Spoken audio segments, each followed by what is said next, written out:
உறவென்று நினைத்துதான் அனைவரிடமும் நான் பழகினேன்.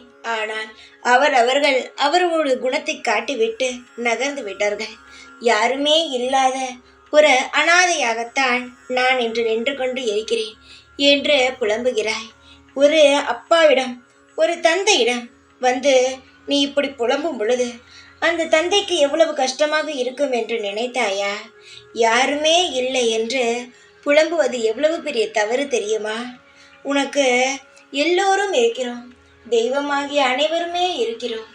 எப்பொழுதும் ஒன்று தெரிந்து கொள்ளுங்கள், நல்லவர்களுக்கு நிறைய சோதனைகள் வரும். ஆனால் தெய்வமானது எப்பொழுதுமே துணையாக நிற்கும். தெய்வம் எப்பொழுதும் யாருக்கும் எந்த ஒரு தீங்கும் செய்வது இல்லை. எல்லாம் அவர்களுடைய கர்ம வினைப்படியே நடக்கிறது. அதனால் தெய்வம் எதுவுமே செய்யவில்லை என்று நினைத்து தெய்வத்தை ஒதுக்காமல் யாருமே இல்லை என்று வரும் பொழுது தெய்வம் இருக்கிறது என்று நம்பி வாழுங்கள். அனைத்து பிரச்சனைகளும் சரியாகிவிடும். அனைத்து கெட்டதும் உங்களை விட்டு விலகிவிடும். காலங்கள் எப்பொழுதுமே ஒரு பக்கமே சுற்றாது. நீ நினைக்கிறாய் கெட்டவர்களுக்குத்தான் காலம் இப்பொழுது என்ற. இல்லை, அவர்களை ஆடவிட்டு வேடிக்கை பார்க்கிறது. அவர்களுடைய ஆட்டத்தை முடிப்பதற்கான வேலையை பார்த்து கொண்டு இருக்கிறது. நீங்கள் தான் அனைவருமே தவறாக நினைத்து கொண்டு இருக்கிறீர்கள். தவறாக நினைக்காதீர்கள். யார் யாருக்கு எப்பொழுது எந்தெந்த தண்டனையை கொடுக்க வேண்டுமோ அப்பொழுது நான் கொடுத்து விடுவேன்.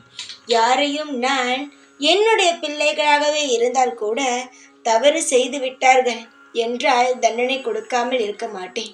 அதனால்தான் சொல்வேன், என் பிள்ளையாக இருக்கும் நீங்கள் எப்பொழுதுமே நல்ல பிள்ளைகளாக இருக்க வேண்டும் என்று. நான் எல்லாரையும் ஒரே மாதிரி தான் பார்ப்பேன். என்னை வணங்கியதற்காக நீங்கள் தவறு செய்தால் அதை மன்னித்து விடுவேன் என்று நினைக்காதீர்கள். தண்டனை என்பது ஒன்றுதான். அதுவே நல்லது செய்தீர்கள் என்றால் என்னுடைய குழந்தையாக இருப்பவர்களுக்கு அதிகமாக நன்மைகளை நான் செய்வேன்.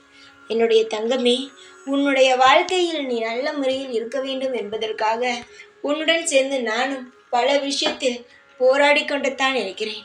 உன்னுடைய போராட்டங்கள் எப்பொழுதுமே நல்ல ஒரு விதத்திலேயே போய் முடியும்.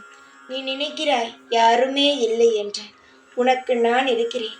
அதை மட்டும் ஞாபகத்தில் வைத்துக்கொள். அது உன்னுடைய வாழ்க்கையாக இருந்தாலும் சரி, மற்றவருடைய வாழ்க்கையாக இருந்தாலும் சரி, என்னுடைய குழந்தையாகி விட்டீர்கள் என்றால் அந்த குழந்தைக்கு நானே பொறுப்பாகிறேன். என்னை நம்பி வந்த அனைவருக்குமே நான் தகப்பன்.